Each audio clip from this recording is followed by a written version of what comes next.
日はこの講義を日本語でできなくてごめんなさい。With that apology, I switch to English and I will share the presentation.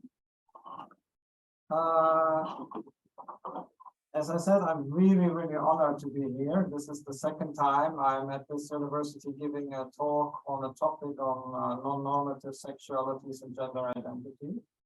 And the first time resulted in a first article for the journal Sangha. That was translated by Kane Kawamoto. So today I am sharing a little bit of the accentuations of my research since then. And I want to start with reflecting a little bit on the intersection of queer and religion and queer and Buddhism. Let's see whether I can. Yeah. And some of these reflections follow on from the article that I have done last year, the year before, for Oxford Research Encyclopedia of Religion, which is a survey on the whole topic of the question of queerversity, the diversity of queerness throughout diachronically and synchronically throughout time and space in Buddhist traditions. But let us first look at the intersection of queer and religion. So you might know that in most discourses, this is a highly problematic intersection, both from the point of view of religious and on the point of view of queer activism.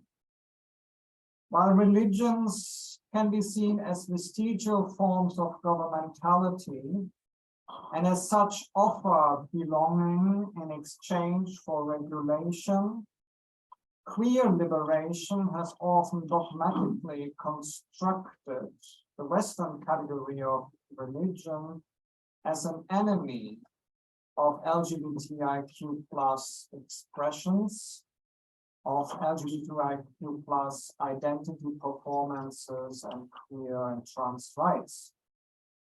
I have called this since decades with a neologism homosexualism.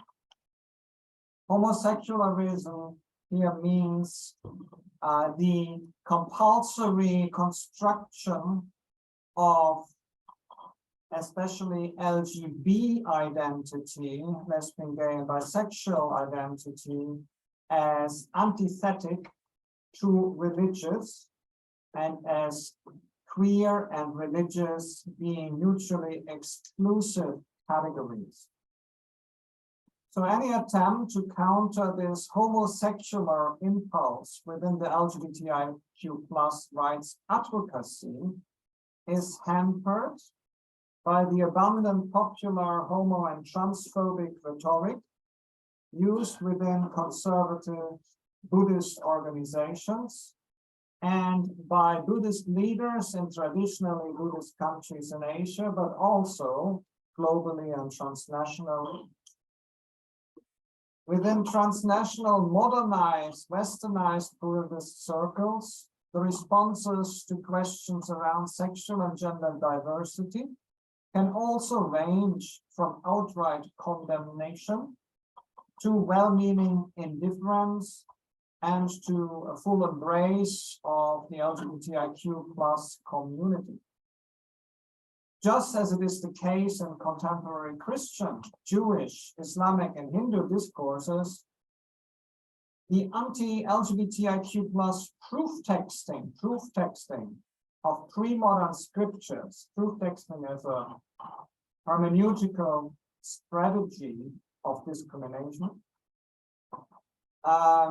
constitutes a key factor in contemporary Buddhist homo and transphobia and LGBTIQ+ discrimination and stigmatization from religious sides.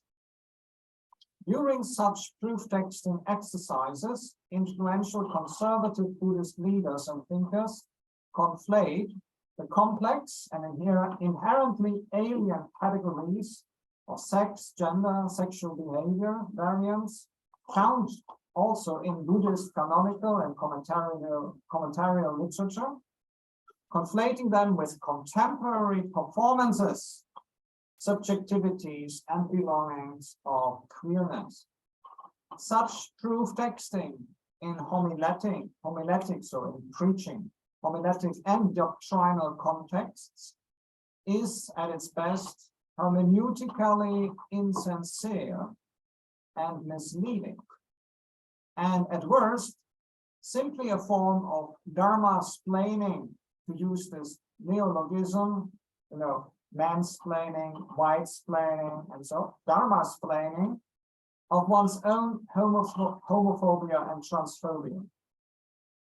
Buddhist anti-LGBTIQ+ discourses overlook the complexity of Buddhist traditions, which espoused multiple and often contradictory perspectives on trans and queerness through time, diachronically, and in various cultural spheres, synchronically, through the ages and through the various local, global, and global adaptations of Buddhism.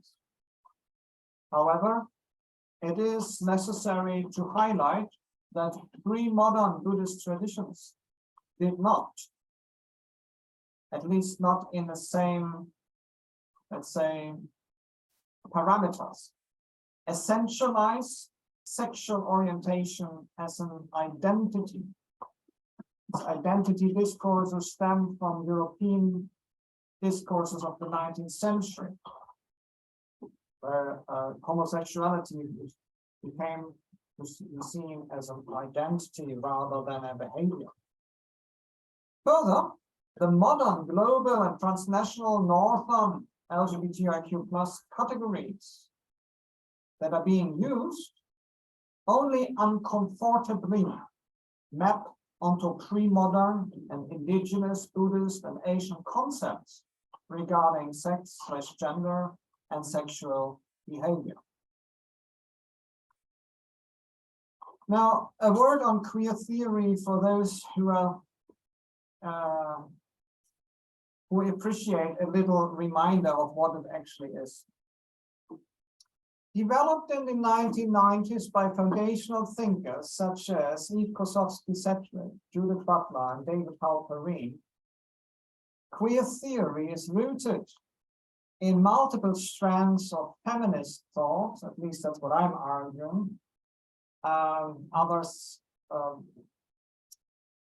emphasize the genealogy of critical theory more. So in multiple strands of feminist thought and critical theory, and critical theories, developments in, among others, Derridean deconstruction, Foucauldian post-structuralism, and various postmodern schools of thinking. So we have here heritage of feminists, first, second wave feminism, then coming to third wave feminism being in discourse, in discussion already with queer theory. On the one hand, and from French post-structuralism, deconstruction, and so on. The term queer in queer theory points to the subversive and dissident challenge that queer subjectivities pose to hegemonic and normative systems of sex and gender, and of sexual belonging and governance. Reappropriating a pejorative term for homosexuals, queer as a noun broadly conceived points to counter-hegemonic aspects of LGBTIQ+ subjectivities. And I've been using this acronym. I'm sure I don't need to explain to you that this stands for lesbian, gay, bisexual, trans, intersex, queer, queering, and more. And so on, the noun as used as such is stressing the interconnected mesh of both gender and sexual subjectivities and belongings.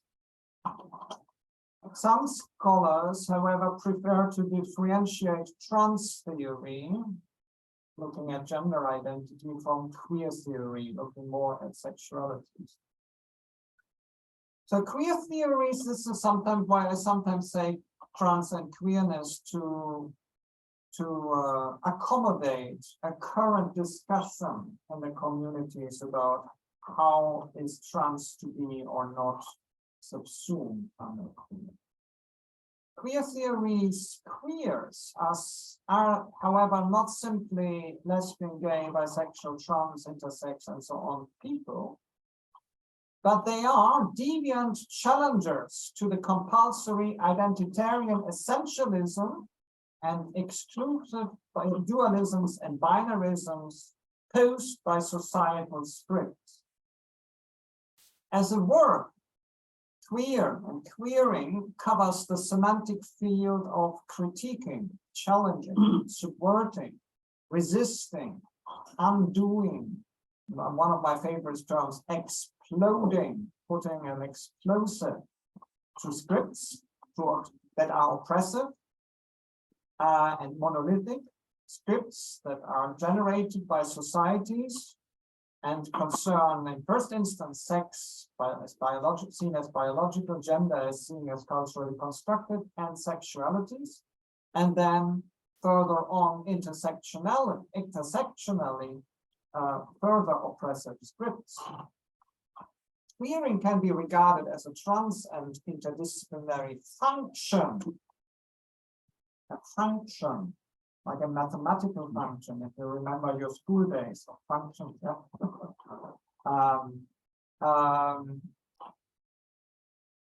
Of undoing. So queering is not a thing, but queering is doing something. This function of undoing is both epistemic and practical, both theoretical and applied, both permeable and focused, open and concrete.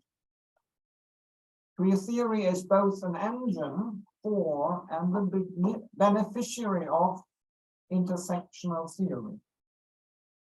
And this includes critical race theory, something that is maligned at the moment in neo-fascist America, post-colonial theory, critical disability studies, among others. The academic study of Buddhist traditions remains dominated by, to use Derrida's term, phallogocentric modes of inquiry. These modes are called like that because they seem to emphasize left brain side modes of being in the world and looking at the world. So we have a predominance of textual philological studies, and we see that especially in Japanese Buddhist studies. You're not really taken seriously in Japan if you do Buddhist studies that is not, editing a sub-commentary to some sort of obscure Buddhist text. And to see some other modes are historical and more traditional philosophical inquiries. There has been an increasing space being fought for to some form of acceptable anthropological and sociological research, although this is still seen in Buddhist studies mainly as a stepchild. Buddhist studies as a field has been very slow to adapt critical, modern, and postmodern theoretical impulses, which include scholars, common practitioners, as Buddhist theologians, as Buddhist, or I like to call them, following earlier attempts in America to shift, to form Buddhist theology, Buddhist Dharmologians. Queer intersectional strands of feminist inquiry are not yet sufficiently systematically explored in Buddhist studies. The most important names in Buddhist feminism are deeply steeped in the flaws of second wave feminism. If you read works like Rita Gross works, it is completely outdated in its theoretical form, and it's actually discriminatory in the form of its being white and binary, not intersectional. Among the pioneer adapters of critical cultural theory and philosophy is the scholar of East Asian Buddhism, Bernard Faure, in the American pronunciation, who in 1991, in one of his seminal books, named Michel Foucault and Jacques Derrida among his, quote, cardinal and tutelar deities. So, Camus, Foucault Camus, Derrida Camus. Faure continued his fruitful conception of Foucault in his trailblazing monograph on Buddhism and sexuality called The Red Thread. However, systematic Buddhist appraisals of contemporary cultural and social theories and postmodern philosophies still remain embryonic. In the case of queer theory and of foundational queer theorists, any comprehensive Buddhist appraisal is lacking, a gap that I'm slowly trying to fill. At the same time, there is a nascent reception of queering impulses within global Buddhist traditions, but there is as of now still a lack of systematic attempts for queer Buddhist constructive critical reflection or demology. Again, something that I'm interested in working on. So that is on queer theory. In order to bring, and I love this little clay figure of a monk who's so happily playing with something. It's obviously a queer reading of a very innocent Thai Thai sculpture, but I thought it's a nice image. So, in order to bring queer theory in a fruitful dialogue with Buddhist thought, we might want to engage in what Foucault calls archaeology or archaeological work regarding the queerness.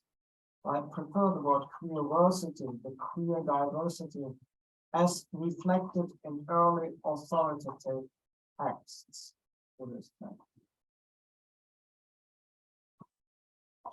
Buddhist texts contain etiologies, origin stories that describe the emergence of human beings and of a binary sex/gender distinction. That is not specific to Buddhism. There is earlier Vedic antecedents, but I left that out now.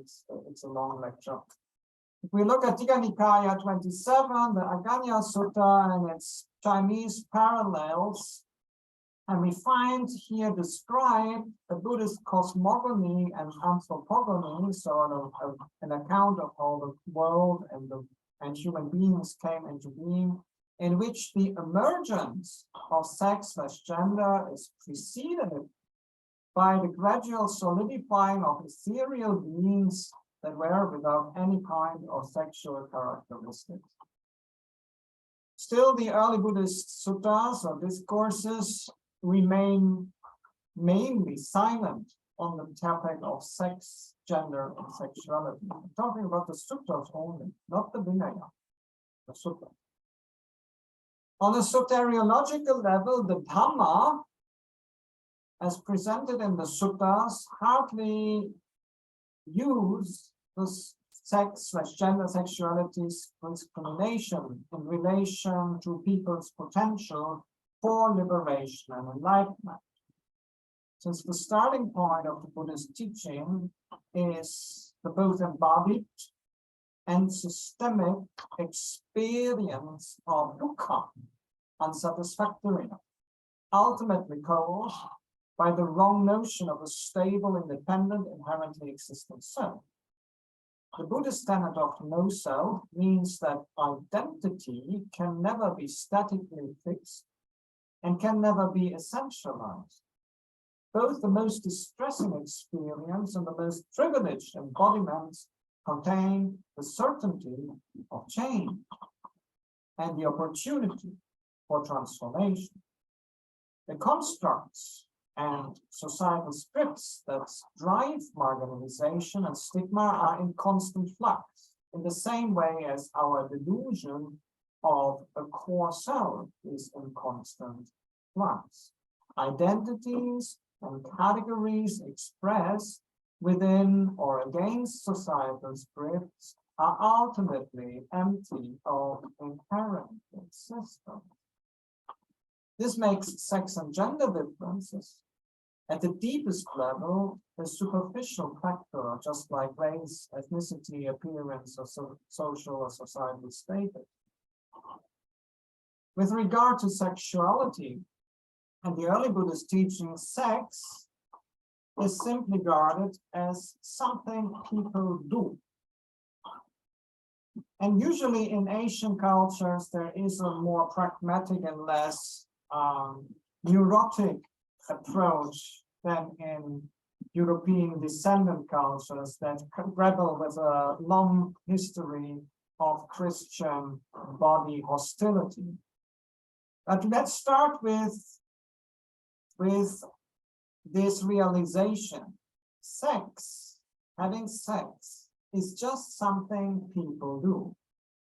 It's not good, it's not bad. It's just like eating or blowing your nose, or it's just something humans do, right? So that is the first thing. And second, non-heteronormative desires and sexualities are not particularly singled out in the early Buddhist teachings and are not more stigmatized than heterosexual acts.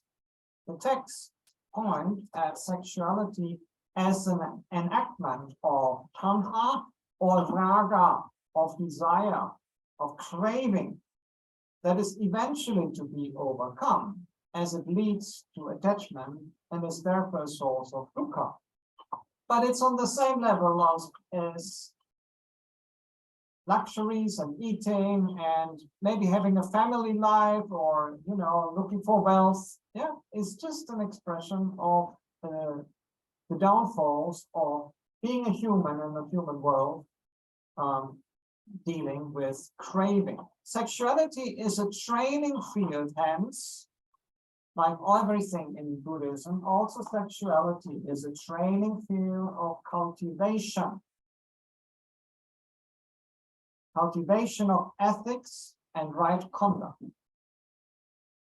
The background stories to the suttas, however, consistently assume an androcentric, patriarchal, and cis-heteronormative default perspective of men who desire women. So if we look at the angle from which the suttas are recorded, this angle is male and centrist in the sense of heteronormative, cis-heteronormative, cisgender, and it assumes patriarchally the subordination, a hierarchy between sexes and the subordination of women. So this is something which I later will call accessories of the Dharma, not the Dharma itself. So it's important to look at the perspective. The Vinaya rules, so I talked about the suttas. Yeah? Now I talk about the Vinaya, the monastic codes for, yeah. So they are presented as being implemented only when monastics started to display questionable behavior and guidelines became necessary. So what's very important to understand about the Vinaya is how it is presented. It is reactive. It is really a reactive rule work that is emerging out of the pragmatics of a celibate monastic community. The Vinaya formations over a long period of time is reflected in the large extent to which they have been redacted over the centuries. In the Vinaya, several ambiguous sex/gender terms emerge. And these emergences can be seen as adding a neither nor and a both and category to a binary category of male and female. So we get the tetralemma, the chatushkoti, a philosophical underpinning of the Indian logic that is emerging at that time. And these categories I will talk about, the Pandakas and the Ubatujan-Janakas. So they are reflective of the earlier Vedic third sex gender, which it has variable other names also, Napumsaka and so on. Denoting third sex gender persons or beings who are not allowed to ordain as Buddhist monastics, or let me be more specific, not fully ordained. We'll talk about that. It's a quite interesting discussion. And the reason is given that this ordination or full ordination is refused is their hyper libido, their promiscuous, untamable sexuality. We also find here for the first time in these type of texts that have different layers and developed over a long time. I could go into the details how I determine, but basically what you do is you look take the Theravada Vinaya and put it next to the Chinese Dharmagupta, Mahashasaka, and so on, and look actually where the differences lie, where the developments lie, and you can see different layers.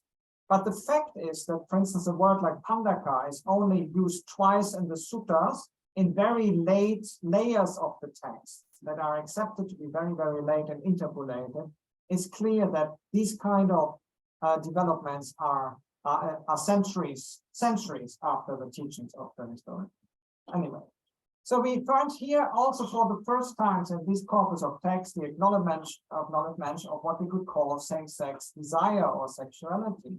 Sexual acts of any sort, either heterosexual or non-heterosexual, are simply not to be engaged in by monastics. That's basically the bottom line, and there's no real discrimination there.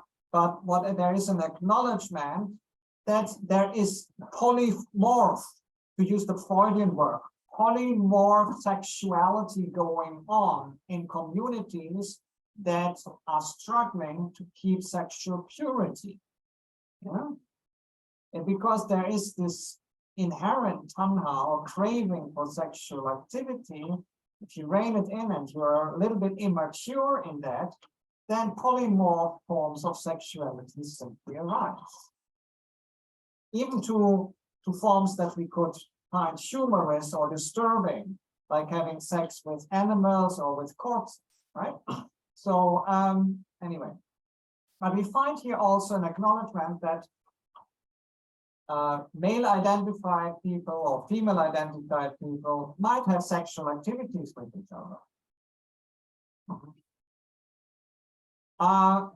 And that is just a breach of celibacy. There are different levels of severity, as you know, in the punishments and the patimoksha of sexual acts, but these do not treat non-heterosexual acts as any different from heterosexual acts. You could even argue the full penetrative, procreative possible act is the worst offense. Yeah? So in a sense, full procreative possible heterosexual sexuality is the most severe punishment. This text simply acknowledge that same-sex sexuality is one of the things people do, or can do, or might do. Let's talk about linga. Let's talk about linga, nimitta, different terms and different contexts used. The Vinaya rule work uses linga more. When we go into the philosophy, Abhidhamma, in the bit in the Sutta, mainly in the Abhidhamma, we use nimitta. Now, about the characteristics, and we should look at the question of what is sex/gender. You see, I don't say sex or gender. I always use sex/gender because the differentiation between biological sex and cultural constructed gender is simply something that emerges in the 19th century, 20th century, and we cannot just anachronistically superimpose that on pre-modern texts. Yeah, so that's normally not differentiated. Now, Buddhist discourses on sex/gender have been co-shaped by contemporaneous debates in the sister ascetic movement of Jainism. The Jain controversy hinged on the identification of signs in various Jain Prakrit terms. Here, I won't go into the philology of it, to designate somebody as a woman, and an extension also to examination of what is a male or neither male nor female. And that is influenced by the Brahmanical views at that time concerning the essential markers for sex or gender assignment, which are usually called linga, either regarded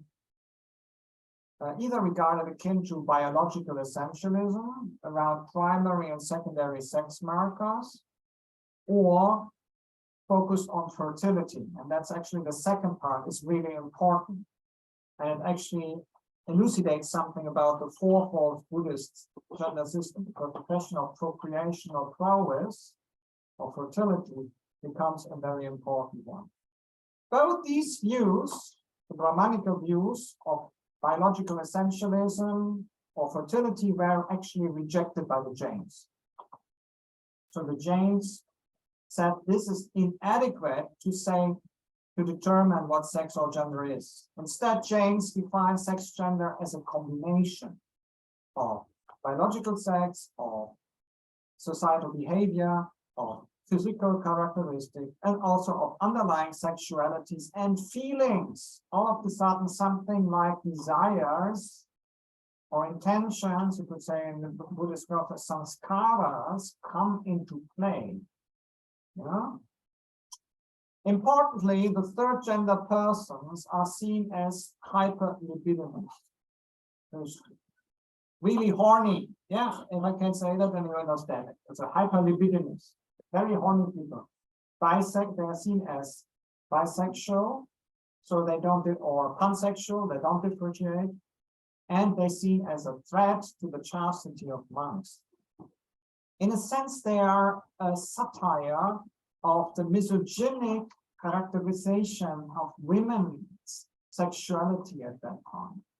Women have been seen as promiscuous, as hyperlibidinous, and as the root for the downfall of the virtuous man and so on. And in a sense, the third gender persons are even worse than that. Hyperlibido is also the decisive barring arguments that we find in the different forms of the Vinayas for barring third sex people in later Vinaya texts, not in the root text. We will talk about that. But you know, this is something that becomes standard in the commentarial discussions, for instance, in the Theravada commentarial discussions of the 4th and 5th century Common Era.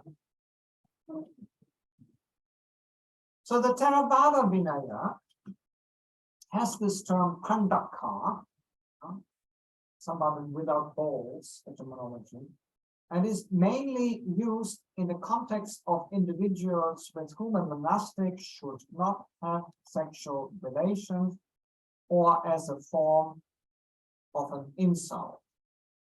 Almost like locker room banter, the males calling each other denigrating terms in order to assert their alpha masculinity status, right? So we find that kind of behavior also in the Vinaya.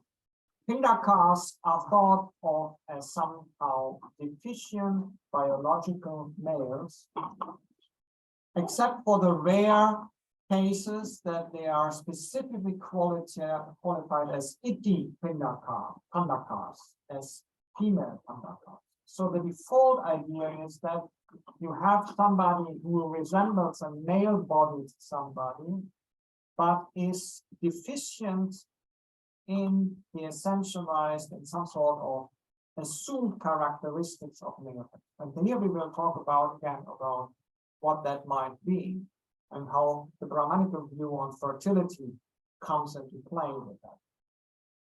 The rule against or regarding the ordination of Pandakas is laid down in Khandaka 1, chapter Vinaya, and this passage tells the story of a specific Pandaka who tries to entice monks and novices into having sex, but is rebuked. The Pandaka later succeeds with a lower caste layman. People complain, and the Buddha subsequently bans the full ordination of Pandaka.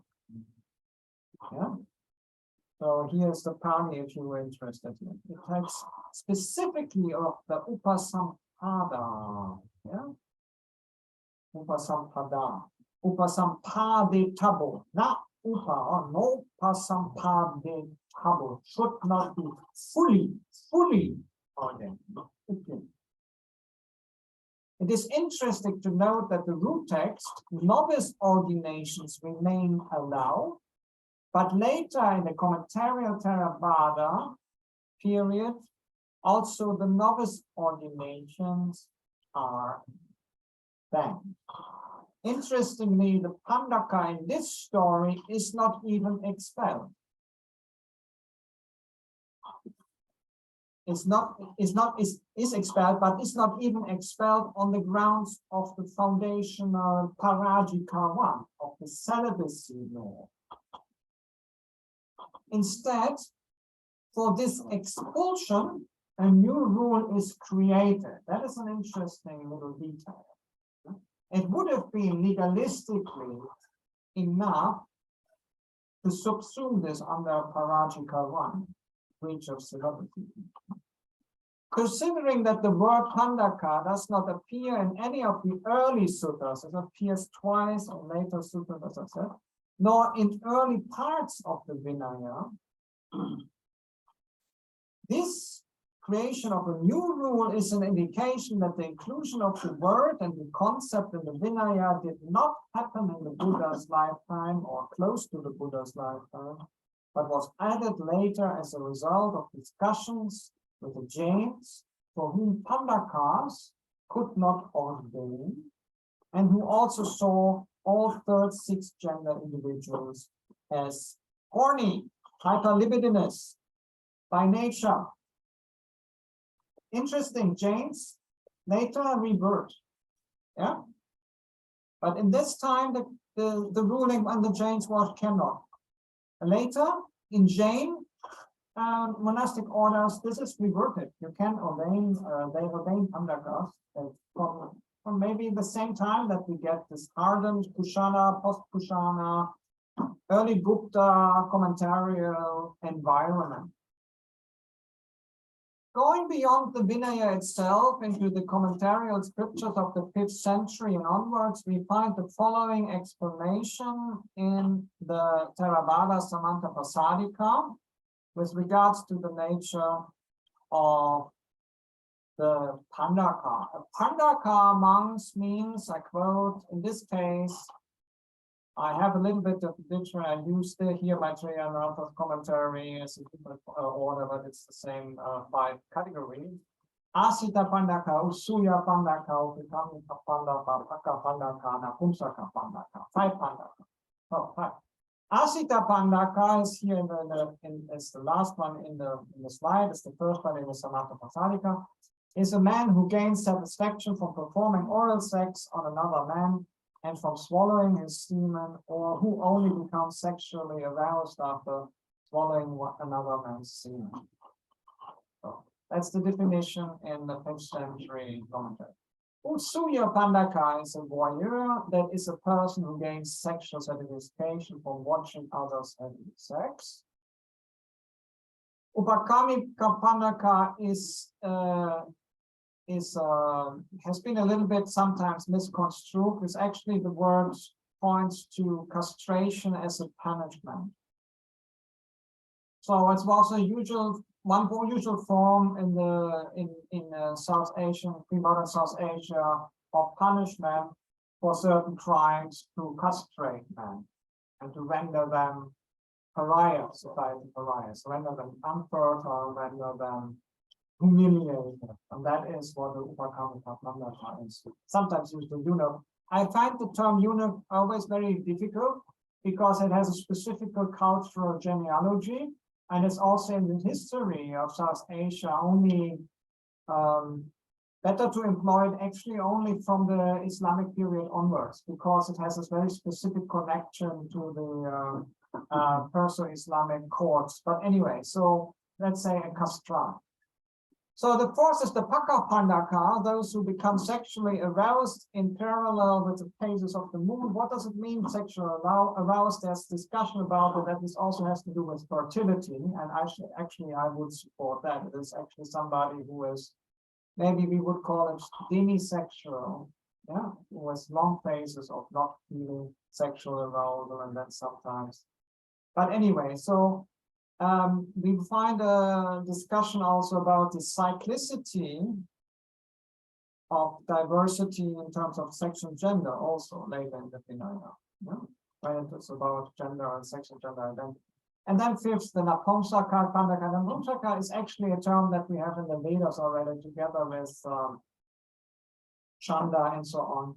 And it seems to here in the commentarially literature point to somebody who is somehow defective, biologically defective. So Pumsaka is a kind of like default male, Matna, so there is a defect, a deficiency there. And usually it's interpreted as somebody who has some sort of developmental or congenital defection in their gender, sex, in their sexual development, biological development.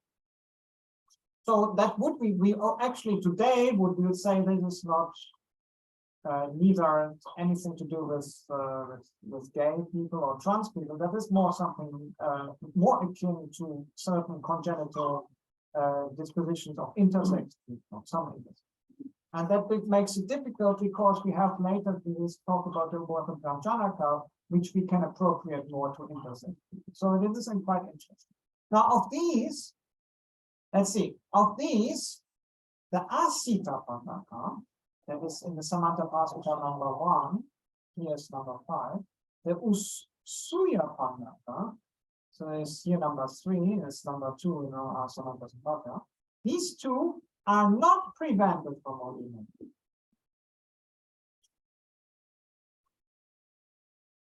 They are not prevented from ordination.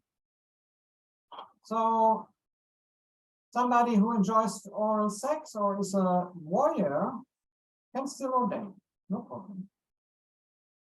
But the other 3 are prevented. And not just from higher ordination, also from novice ordination. And this relaxation of the rules runs parallel with the development in the Jain scriptures, but unlike the Jains, no further abolishment of this entire rule against the ordination of Pandakas was reached, simply because the Buddhist scriptures at that time were closed.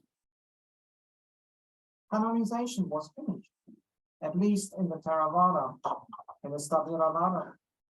While in Jain, the corpus of canonization still went on in both main sects, Shvetambara and Digambara.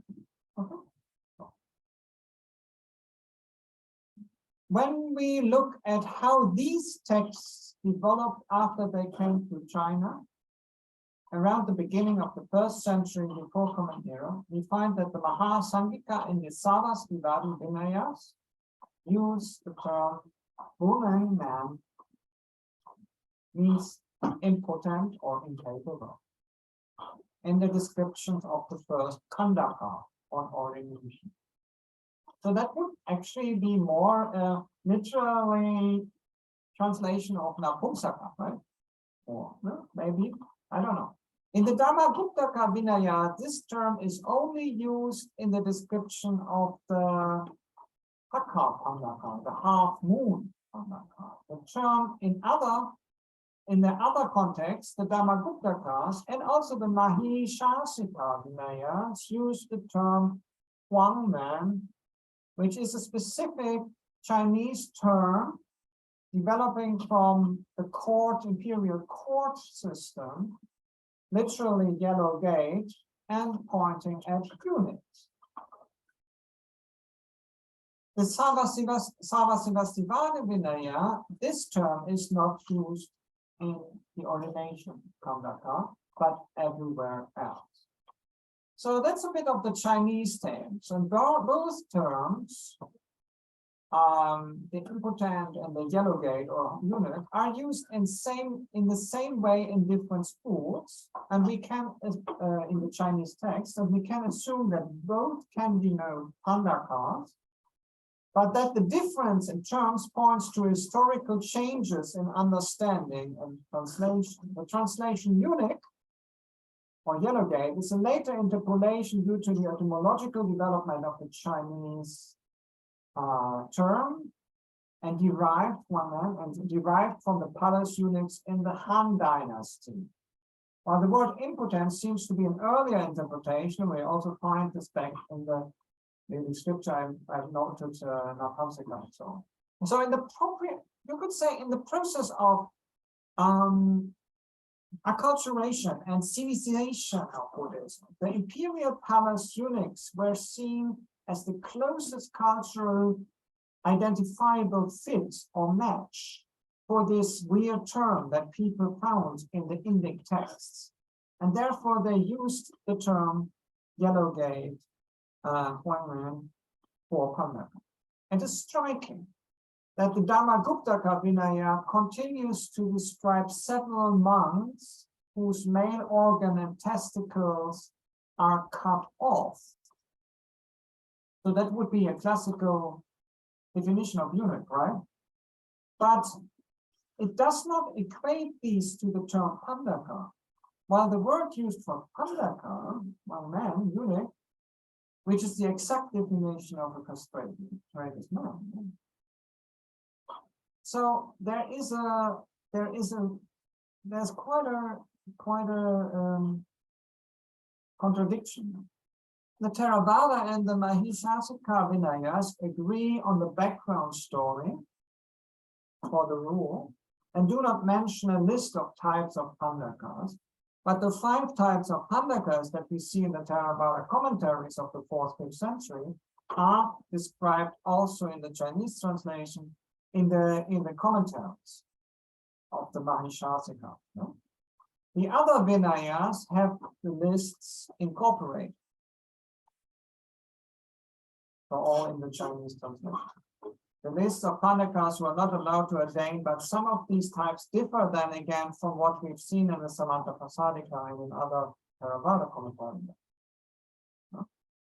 All these types are seen as sort of impotent males, infertile impotent men, be the impotence of a physical nature, of a mental nature, or of a socially normative nature. So not being potent in the form of subscribing to the cultural scripts, the expectation what it is to be a fertile man. It is therefore likely that at the time when the 5 types of pandakas were introduced, the Theravada and Mahishasika Vinayas were already closed, and therefore these 5 types appear only in the commentarial texts, while the Vinayas of, for instance, the Dharma-guptaka and the Sarvasivana continued to be open for a while and therefore include the lists in the main text. So in Mahayana Buddhist context, for instance, in scriptures such as the Sattama Pundarika Sutra, we also find lists of people who can bring monks into disrepute. Among others, there's also a pandaka. In contrast So we find here a part of a tradition that is exclusionary also. And then we have also traditions in Mahayana, especially in the context of the Brahmajala Sutra, that stresses the soteriological inclusivity. Of course, it is important to know that I want to do that in passing, that when the Brahmajala and its commentaries talk about groups to be included in soteriological potential, they are also using cultural examples that are seen culturally as extreme. The Pandaka is somebody who you would not expect to be excluded. So it is against the expectation that these texts specify, yes, even the Pandaka. But you don't make no mistakes. It's also high levelly includes politicians and powerful people like the kings or the emperors. Yeah, you also would not expect that else. Yeah, they are also suspicious, at least as much as suspicious as Pandaka. It includes also obviously ghosts and so on, This a similar idea we find also back in commentarial and Abhidhamma texts that mention that Pandakas, Shandas, and Janakas are unable to practice the Dharma. So there's a complete blanket. Oh, it's almost like appropriating to some Echantika ideas then, yeah? So Pandaka cannot practice Dharma. It's complete opposite of what Brahmajala Sutra says. And the reason here is not this, as in the Echantikas, the lack of Buddha nature, but it's just their inherent inability to restrain their horniness, their lust. They don't have the capacity for the cultivation of mind. That's all they're doing around is looking for the next sexual partner. And well, I don't know. I mean, some people might exist like this. If you go to some of the gay hotspots in some of the globally, you might think that's what people do, but that's obviously a very, very reductionist, discriminatory picture. When it comes to translating the term Pandaka, many scholars have tried to capture its meaning in English, and therefore, and therewith, missing essential characteristics and stigmatizing various groups of people along the way. So in short, what I want to say here is we should not even translate the word Pandaka. The Pandaka word is a very specific, culturally contextual word. It should not be translated. If we need to explain it, then we should say something. These are people who are seen culturally and socially as male deficients or gender deficients in one way or another. That can be biological, that can be cultural, that can be behavioral. But the best thing is to say, well, Pandaka is Pandaka. Otherwise, we are going into the slippery slope of proof texting, where some hardline Theravada monastics are calling transgender people or homosexuals Pandakas, and use that as for discrimination. It's not the same thing, and simply not the same thing. So the concept of Pandaka does not allow itself to be reduced to one single translation. The Buddhist texts do not give a clear definition of the term, and Pandakas are primarily described by their unethical behavior. And that's so primarily there is no essentialism. It's very much when the Catholic Church or the Christian Church talked about sodomy, then it's looked, or sodomites, it looked at what people did. They didn't have an idea of an identity of the sodomy, but it is looking on a behavior. The people this term refers to did exhibit a combination of diverse sex and gender characteristics and might have had religious and probably sexual role in society since Vedic times in terms of the divine representation of the feminine within the masculine. I won't go into that, but there's people who are making the links with other culturally specific groups like the Hijra and so on. Yeah? Be that as may, terms such as Pandaka, where men only have a meaning in their unique social settings and contexts, in which these terms existed, they cannot be reduced to their artificial body, nor to any other bodily characteristic. It seems, however, that prejudiced position in Buddhism towards Pandakas and other third sex / gender people became exaggerated in later times. I've mentioned, I usually point to the Kushana, to the change of social ethics that we find in South Asia in the Kushana era. Kushanas being non-Indic invaders that establish an elite, a pre-Gupta, and bring also non-Indic views on social mores. So that became exaggerated in these times, and they became attributed with characteristics that makes them not only a threat to celibacy or other male nuns or monks, but also unsuitable to practicing the Dharma. So let's have a short look at Ubadu Janaka, the fourth in the temporal lemma and the Patoshpati. Just like in the case of the Pandaka, the people who are literally called with the signs of both sexes of genders, Ubadu Janaka, have actually historically received a full ordination ban and expulsion in the Theravada Vinaya, with the root text and the commentaries exhibiting the same inconsistency regarding novice ordination. The term does not appear in any texts outside of the Buddhist Vinaya. Is this a Vinaya-only term? And it appears only then in Vinaya commentaries after that.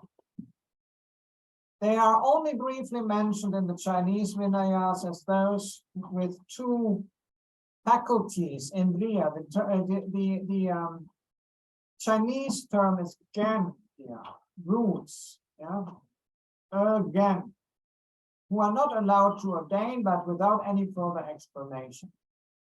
The Theravada Vinaya merely states that this person is being acted and was acted upon.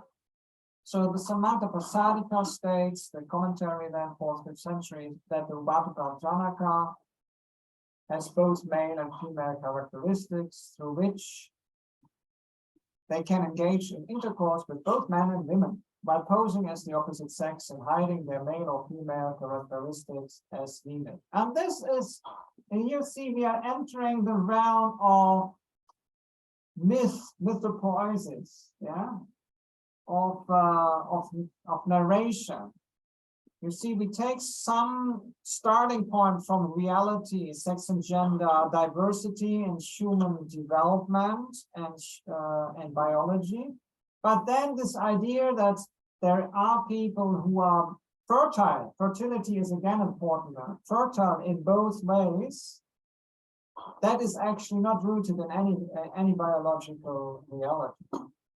It is further stated that some Ubadu Janakas are able to get pregnant while others are not, and that again can align with some realities, but all are able to make a woman pregnant.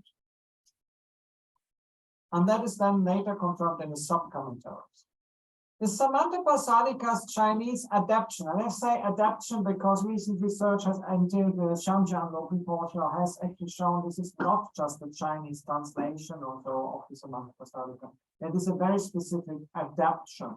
So the Samantapasadika's Chinese adaptation to Shanjiang Loputosha and the later Chinese commentaries have variations of the same passage that we find in Theravada commentaries, but also adding a third type to the list, namely those who can impregnate, cannot impregnate, but can still conceive. Apparently, the ability to procreate or fertility in one way or another is very important by the question of who is a Ubadu Janaka. All Vinayas agree that the Ergan or the Ubadu Janaka is one of the 4 sex gender types next to male, female, and Pandaka. However, later texts and also the Tibetan tradition usually subsume the Ubadu Janaka under the 3rd sex. there is some confusion then. Is the Ubata Vyanjanaka separate categories in the Chinese and in the Tibetan text? Or is it subsumed? Normally it's subsumed. Considering that males and females were both seen as having just one root or faculty, including procreative ability, and the Pandaka as having none, the person with two faculties fills a logical gap. Right? Again, we have this tetralemma, fourfold taxonomy, male, female, both either. But as gender categories of Pandaka and Ubata Vyanjanaka, they are marginal and subordinated to the degree that a social de facto binary male-female is maintained. So often it's thought, oh look, the South Asian system is fourfold. Isn't that enlightened? It's better than two, but the social reality is it's still binary. It's still binary. And we see that even today to contemporary third sex communities in South Asia. There's a default binary thinking about, or for instance, about Hijra normativity. Anyway.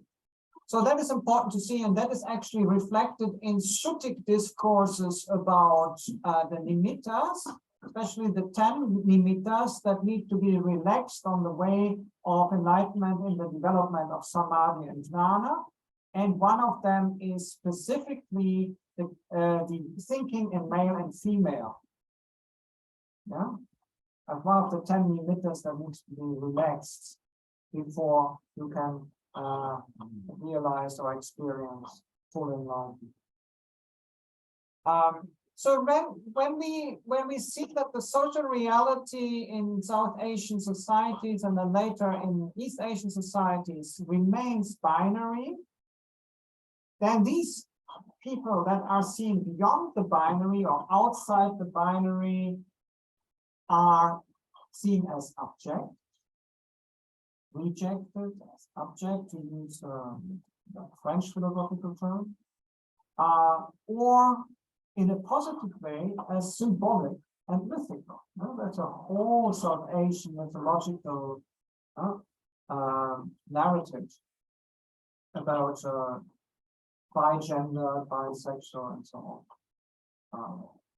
And just like the and actually, by the way, I won't talk about that now, but if we go into the tantric tradition, the late Indic tradition, and then into the symbolism there, in the Twilight language there, and so on, then I've argued a long time ago about that there is a transcendence of in the language and the narrative of this binarism, which is actually incredibly important, which is in the Yogini tantric traditions, actually at the center of realization and enlightenment. Otherwise you don't have this kind of male-female union. It's not about binarism, it's about overcoming the male-female, because it's the union inside yourself. You would meditate in the form of the yidam in union, in sexual union. I mean, it's not, it's if you do sexual union practice, then it's a very preliminary thing. The important thing is that the integration of the male and the female bodhicitta, of the binda, and that is through yogic practices. So that is inside the yogic body, the one yogic body. But we don't talk about Ikkyo, we don't talk about esoteric Buddhism, but that is something that we find in late Indian Buddhism here. Yeah, it's a different route to take. Here, what the route to take is to marginalize at the same time as to mythologize. Yeah, both marginalization and mythologization. So Ubata Vyanjanaka is just like Pandaka, later addition to the Vinaya. It doesn't occur in the earliest strata of the Vinayas. Various scholars approximate these categories to certain forms of intersex conditions, be that as it may. I myself have argued that, but I'm now a little bit more cautious, because when you read the descriptions well, then you see that it might take some sort of biology as a starting point, but then it ventures basically into symbolism and mythology. So when we look at this, the Ubata Vyanjanaka appears to be less real-life human in nature, but rather a mythological being, the embodied union of feminine and male principles in one person that is sometimes called a true hermaphrodite. You know? I will skip something on the Itipandaka. We have not so much time. Let's talk about changing linga. Buddhist narratives of sex and gender change reflect wider pre-modern South Asian traditional patterns with an added explanatory element of the Buddhist notion of karma. The most salient passage in terms of monastic code can be found in the Theravada Vinaya Parajika 1. New Parajika 1 applies, no extra rule, which describes the curious case where a male monastic changes linga overnight and is thereafter seen as a woman. So no. She is then admitted to the Bhikkhuni order at the same rank, the same preceptor years and so on. Same passage is found in the text of several of the Chinese schools, but in a different section, not in Parajika, namely below the passages on ordinations. This seems more logical, actually, if you look at it, than the choice of the Theravada compilators of the Theravada of the women. It's a question of ordination. Does a person who changes sex just then needs to reordain or not? And the answer is no. Ordination valid. Gender no matter. The Buddha seems to handle this rather curious matter in a very matter-of-fact way, very pragmatical.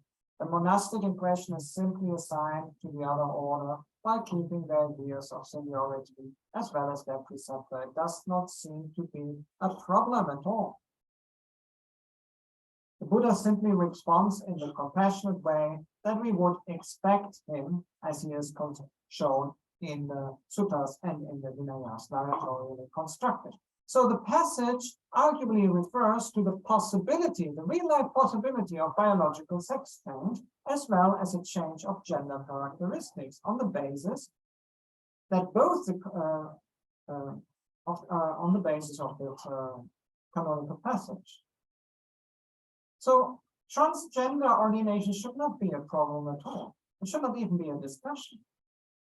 It's so clearly stated that where's the problem? The section on the monk changing linga is then discussed in the Samantapasadika and in its Chinese adaptation.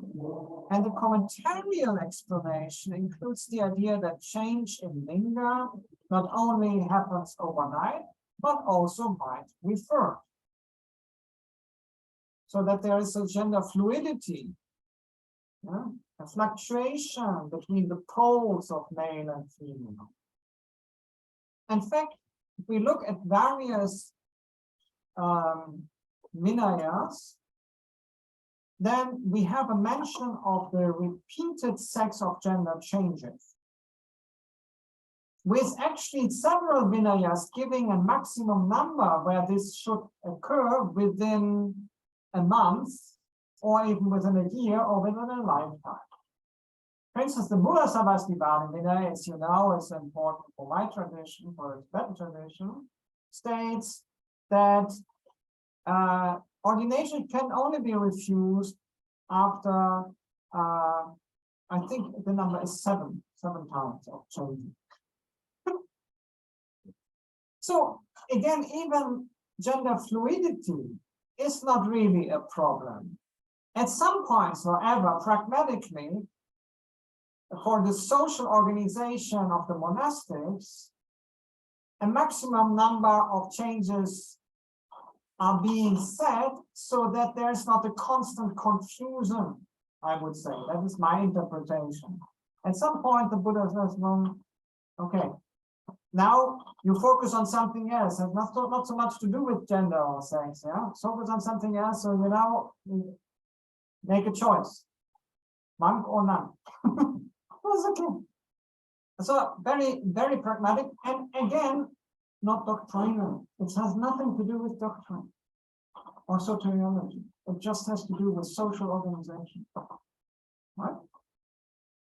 The commentarial passage on monastic sex gender change can be seen as a teaching mechanism that illustrates that male characteristics are the result of good karma, and that is the inherently misogynic accessory of the patriarchal environment of the teachings. So that the idea that if you're born male, that is an expression of good karma, while being born female is an expression of bad karma, which has obviously only makes sense in societies in which, including Japan to a certain degree, if I see all the misogynism grows in the last years, where female life embodiment is actually quite harsh and harsher and subordinated with all the machismo and all the discrimination, right? In societies where pure gender equality is achieved, from a Buddhist point of view, this wouldn't even make sense anymore, right? But if you have true equality between males and females, then how can being born female be sign of bad karma? How can be male be sign of good, right? So then we would say being born in one and another, or neither, or both, is simply an expression of different qualities and activities that people come with and then engage with. So it has more to do with maybe with emphasis. But anyway, that's a little bit of speculation on my part, how you would see that Dharma logically. Although the monastic in the Vinaya passages changes linga, that's the term, they also seem to be different from an Ubatu Vyanjanaka. And they also don't become pandakas. After all, they are allowed to stay in robes, and their change of linga is not treated as anything special. It's amazing if you think of the discussions in the global north about the rights of trans women to go into bathrooms, whether trans women are real women or whatever, you know. Here the Buddha, you're a trans woman, you're a woman, so you go to the bhikkhuni order. If you're a trans man, you're a man, you go to, no problem. Much more enlightened than discussion in the UK or US. I don't know whether you have the discussion here in Japan. No. After all, they are allowed to stay in robes, etc. Upadhyayana is described as horny, hyperlibidinous, and being able to change characteristics at will, present as a man or a woman according to their sexual proclivities or cravings. While monastic in this passage is obviously quite keen to stay celibate and practice as a monastic. The aspect of intention, sutana, is important here, as the monastic in this story is not in control of the change. It's not presented as control of the change. It's not something, it's another discourse that you find in the global north among especially conservative, especially right-wing Christians. There's all this choice. You make the choice to be gay, you make the choice to be trans. It's very clear, there's no choice. It just happens. Happens. Of course, it's a result of karma, but then everything is a result of karma. Yeah, Nasu Sensei's gray hair is a result of karma. Everything, you know. Yeah, my funny, annoying laugh, result of karma. Everything is a result of karma. So whatever. Yeah, what's the point? The difference might be the change from a normative male into a normative female, and vice versa, is on the organizational level of the monastics accepted. But then anything that is a little bit, let's say, vague, less clear cut, less binary, that becomes socially a problem for a monastic owner. And this is an argument that is actually supported by the Dharma-gupta Vinaya. If you look at the Chinese Dharma-gupta Vinaya, you will actually see that there's a list of that it actually mentions the case of one person who changes from a normative female into an Ubatu Vyanjanaka. So that actually is supposed to also be possible. and then is expelled. And that reminds me of some sort of forms of intersexuality that become visible only at a certain point. Yeah? And that might be a biological, but however it is, most of these are mythological.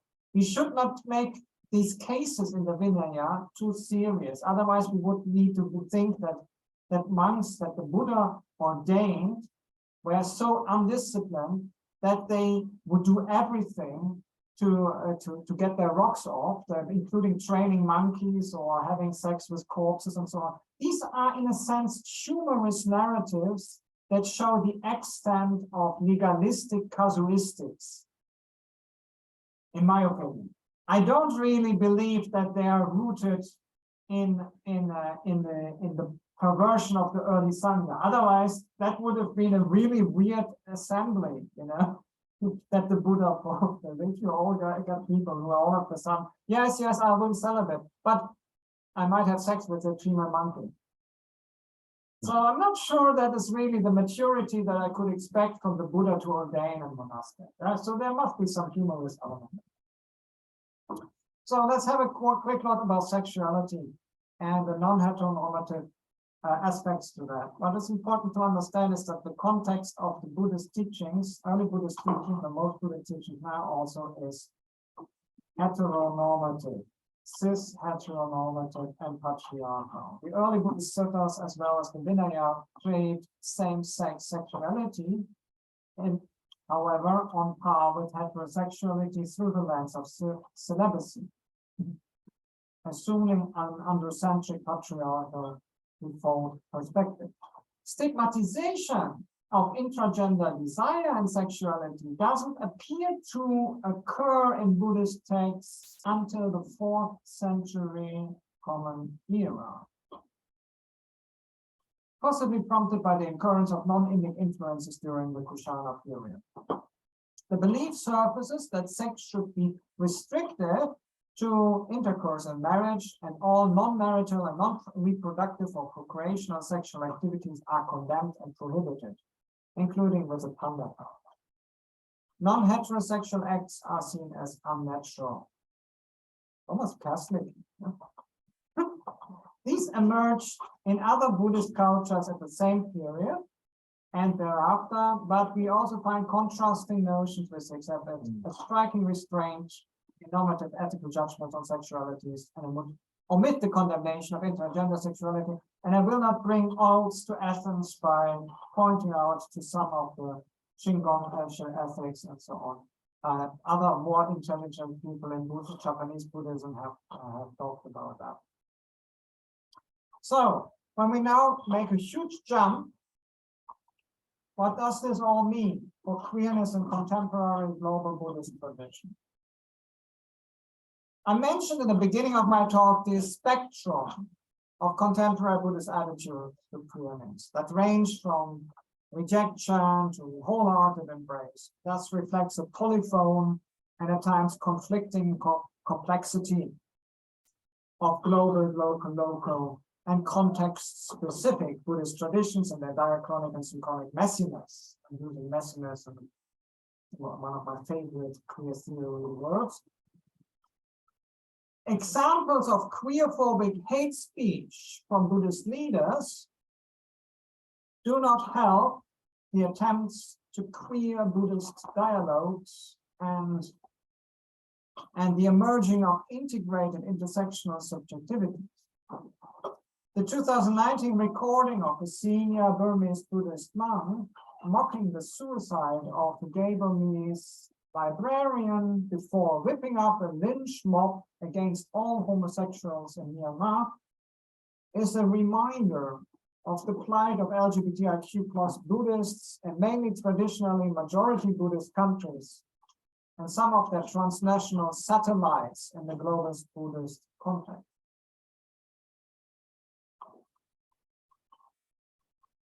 I won't go so much into the Buddhist teachers. I leave that out at the moment. But I want to have a final word on queer dharmology, or what I call queer Buddhist liberation theology. Liberation dharmology I theorized a little bit about that in this 2020 article, translating the Lotus Sutra into social action. For me, this is the key to preventing any of the violent mental imprints and the wider systemic queer suffering, and it means queer Buddhist liberation theology.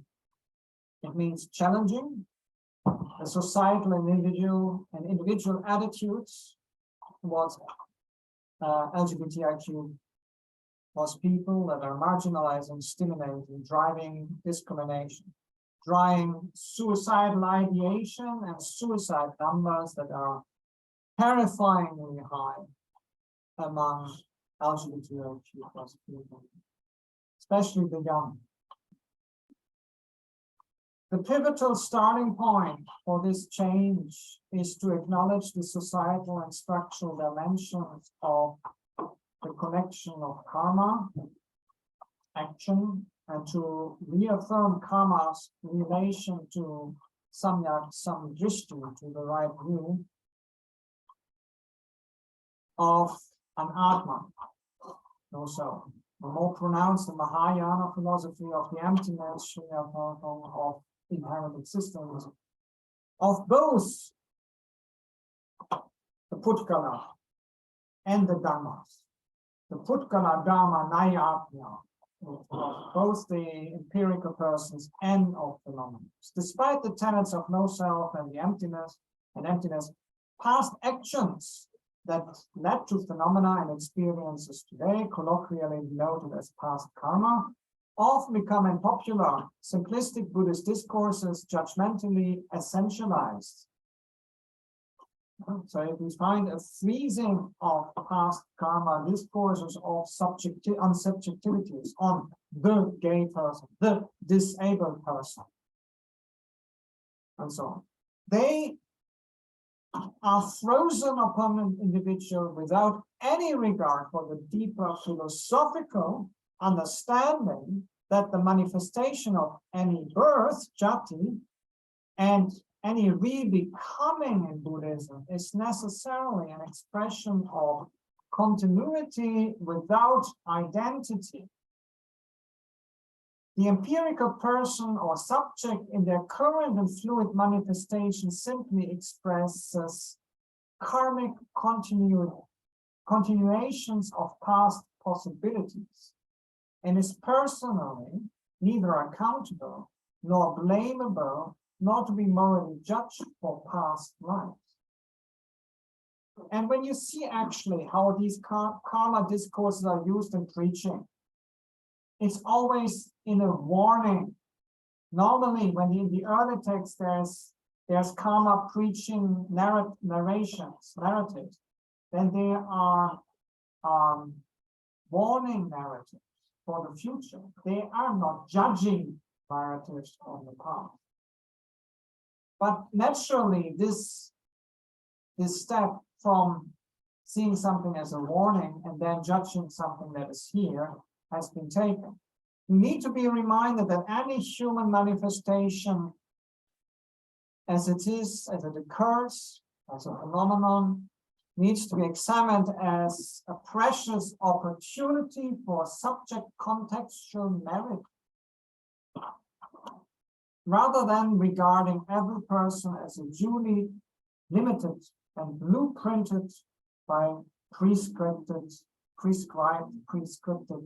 societal expectation. I think that is the important thing. Unless we want to go into discussions about inherent incapability of certain humans to practice or benefit from the Dharma or to be ethical, or into discussions akin to Vichantika discussions in Yogacara Buddhism, we have to acknowledge that whatever human expression we find, this is a field of cultivation and merit that is highly individual and contextual.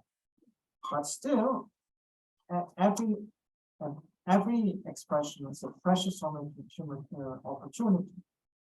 Societal scripts present in Buddhist societies and traditions are accessories and contexts of the Dharma.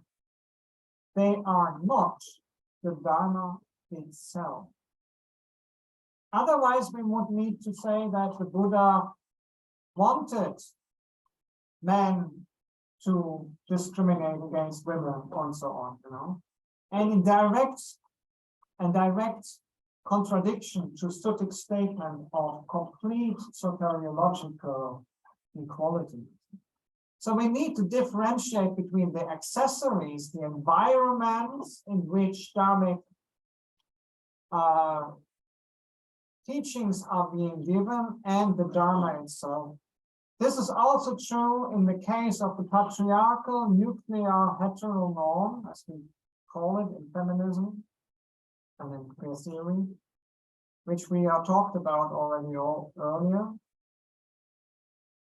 And that formulates the concrete and normative expectation on Buddhist lay people to establish male-dominated, gender-binary, heterosexual, procreative, reproductive relationship and hierarchical clan or family structures.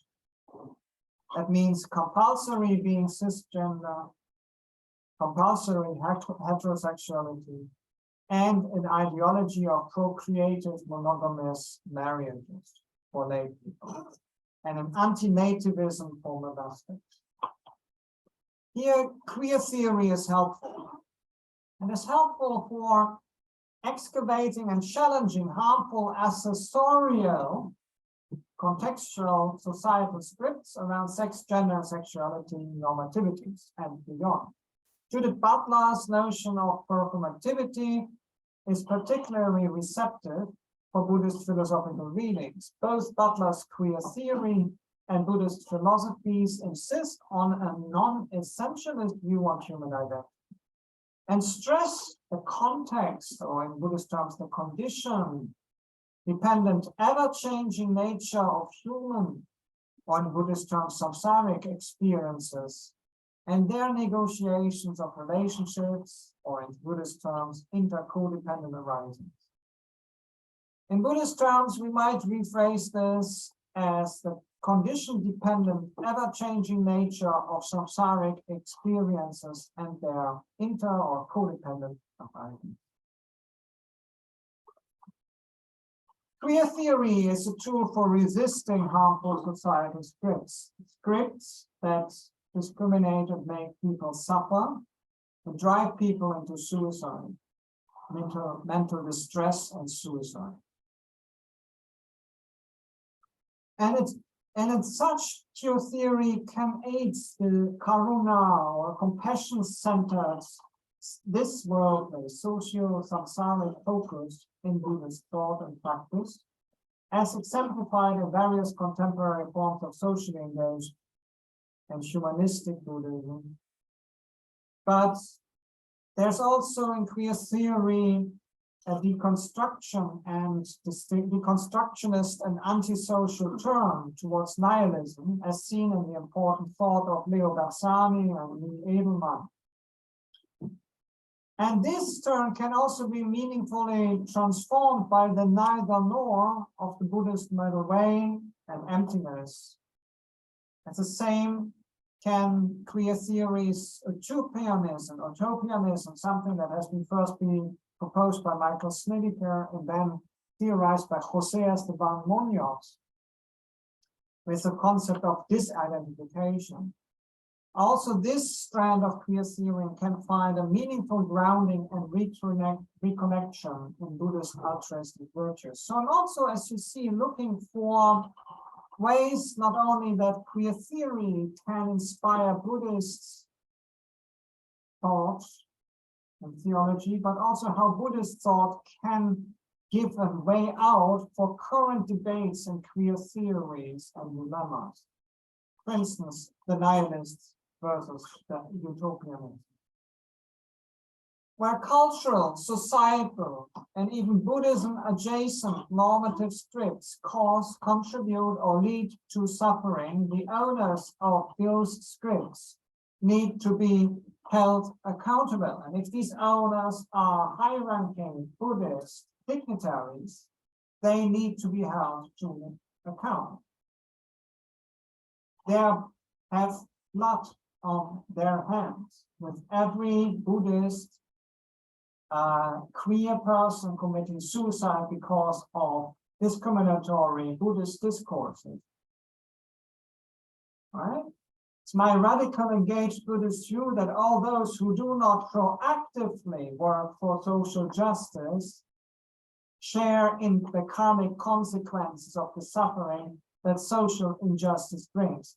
It is not good enough to say as a Buddhist teacher that we should be quietist and just meditate, and that's already enough.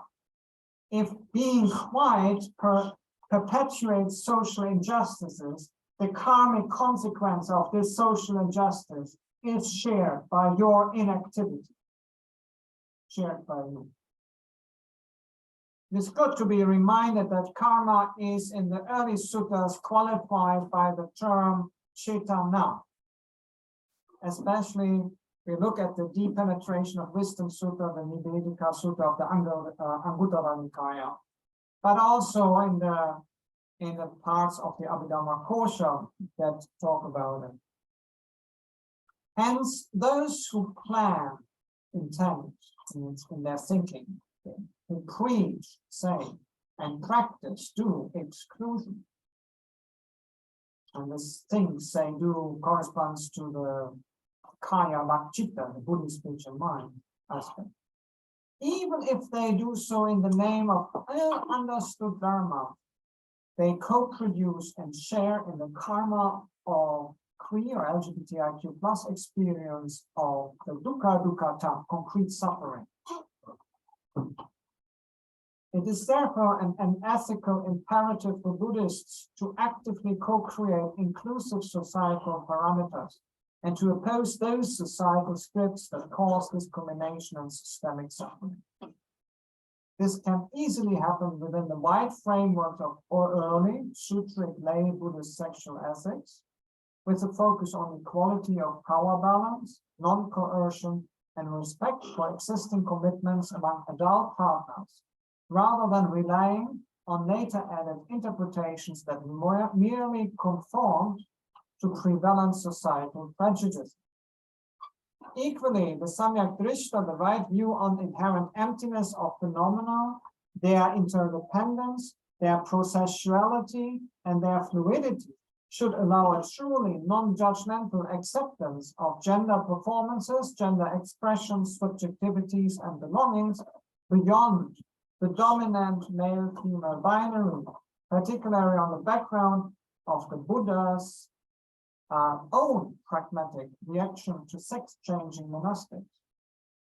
Trans Buddhists can utilize the powerful paradigms of sexless gender-changing realized beings that we found in the various Buddhist traditions to recognize both the inherent emptiness of gender categories and to accept the occurrence of physical, mental, gender incongruence or fluidity as simply one of the experiences that occur naturally in samsara. Following on from Roger Corley's queer dharmology and Jose Ignacio Cabezon's Buddhist theology of sexuality, I have proposed rethinking Buddhist perspectives on LGBTIQ discriminations and the mental distress caused by that, according to 5 aspects. In earlier times, I've talked about 3, and I will summarize them condense them into 3. And these 3, which I can, or 5-fold categorization that I've published about and that I'm theorizing, are having to do with mindfully accepting the contextual limitations of scriptural and traditional prejudice. Starting with your own reflexivity and personality, that means engaging in a hermeneutics that is countering proof texting. And then reconceptualizing what you find in the scriptural evidence. So it's reading and rereading. In the manner, third, of public zoomology, of reapplying not the accessories, but the Dharma itself into the contemporary context. as the liberatory impulses for inclusion and social justice.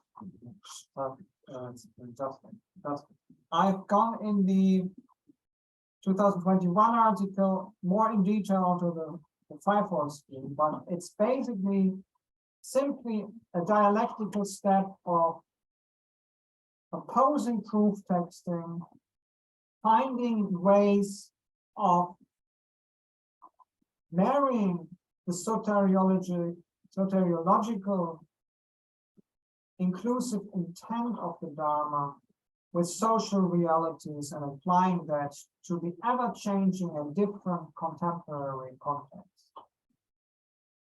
Those marginalized and those suffering deserve deep and mindful acceptance and loving action by Buddhists proactively.